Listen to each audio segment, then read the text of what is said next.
The storm had not yet reached the castle, but the sky already trembled as if warning the world of something terrible. And in the highest tower, Princess Brunhilda stood alone, her hands gripping the cold stone windowsill as she stared at the dark horizon. She was only 17, yet her heart carried the weight of 1,000 battles. Minutes earlier, a trembling messenger had rushed in with the news no one dared to imagine. The northern fire dragon, the monster that once destroyed half her kingdom, had returned stronger, angrier, and heading straight toward the capital. Everyone panicked. Everyone trembled, everyone prayed. But Brunhilda did not. She only breathed, steady and slow, the way her mother taught her before she died. Because Brunhilda knew the truth, no one else could save her people this time. Only she could. Backhand index pointing right. If you believe in kindness, courage, and second chances, please like, comment, share, and subscribe. It truly helps more stories like this reach people who need them.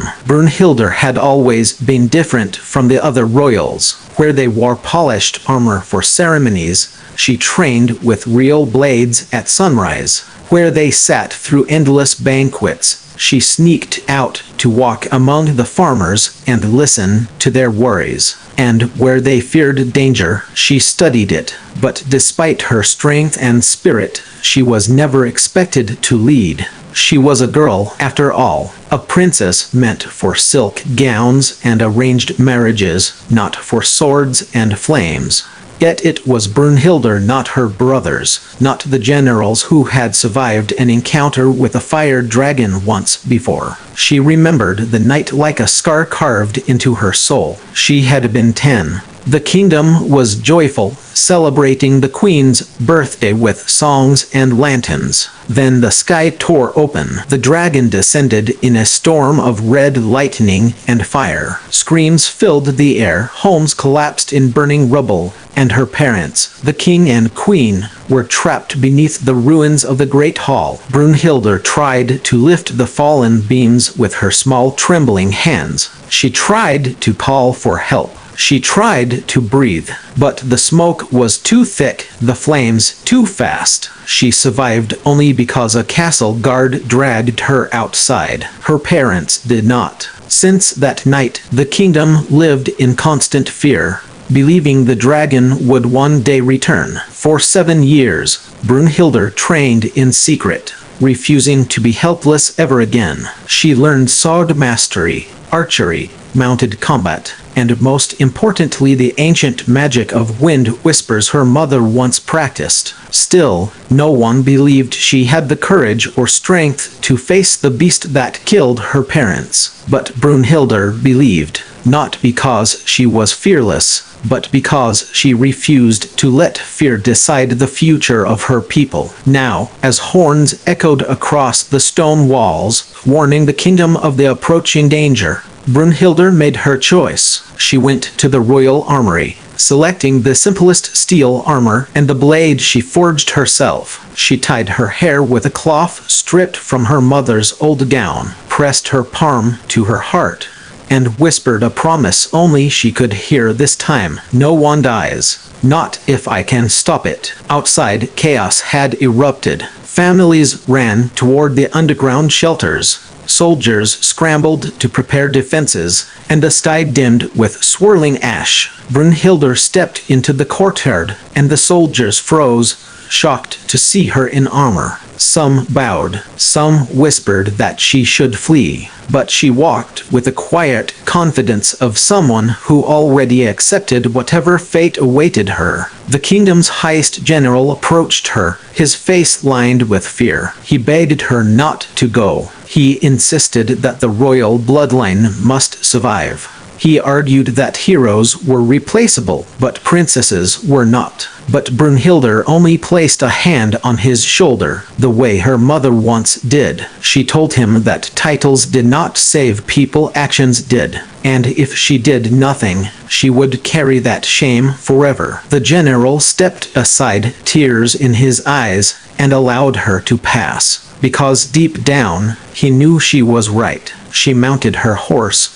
a white mare named Starwind, and galloped toward the northern cliffs where flames began to paint the sky in violent red. The closer she approached, the hotter the air grew, as if the world itself was being swallowed by fire. Trees smoldered, rocks glowed, and the ground cracked with new rivers of molten heat. But the most terrifying sight was the dragon itself, a colossal creature of burning scales, wings wide enough to cast shadows over cities, and eyes glowing like molten gold. With every breath, a rumble shook the mountains. With every wingbeat, storms of ash spiraled into the heavens. Brunhilda stopped at the edge of the cliff and forced her racing heart to steady. She felt small, fragile even. The dragon was no storybook beast. It was death made flesh. But she reminded herself why she was there, not to kill the creature, but to save her people, and perhaps even save the dragon itself. She took a deep breath and used the wind whisper magic her mother taught her. She closed her eyes, reached within her heart, and called to the wind. It answered, swirling softly around her, carrying her voice further than any human could reach. She sent a message not of hate, but of sorrow, forgiveness, and desperation. To her shock, the dragon paused. Its massive head turned toward her. Its wings folded, its glowing eyes narrowed, and then it landed before her with a roar that shook the world. Brunhilda did not run. She did not scream. She stood her ground. The dragon lowered its head, and she finally saw what she had never noticed before. Its eyes were not full of cruelty, but pain. Deep, ancient pain. And then she understood.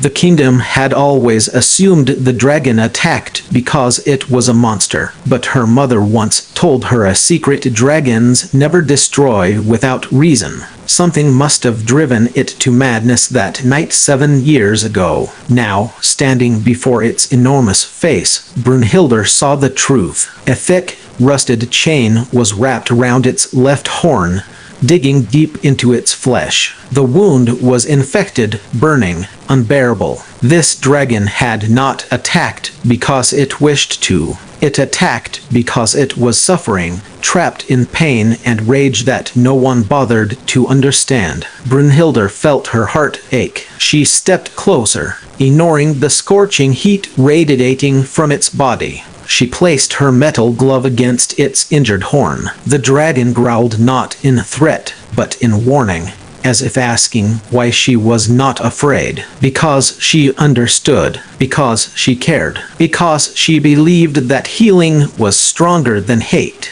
She whispered again to the wind, sending a message of empathy. The dragon slowly lowered itself, granting her access to the chain. Brunhilda knew removing it would be excruciating for the beast and dangerous for her, but she did not hesitate. She grabbed the chain and pulled with all her strength. The dragon roared so loudly the mountains trembled. Flames scorched the air. Wind blasted her backward, but Brunhilda dug her heels into the ground and pulled again. The chain snapped. The dragon collapsed, trembling, gasping with relief. Brunhilda fell to her knees, exhausted, her armor smoking from the heat. For a moment, she thought she had died, but then the dragon nudged her gently, gratefully with its massive snout. That small gesture shattered the fear inside her. The dragon rose, spread its wings, and unleashed a roar, not one of destruction,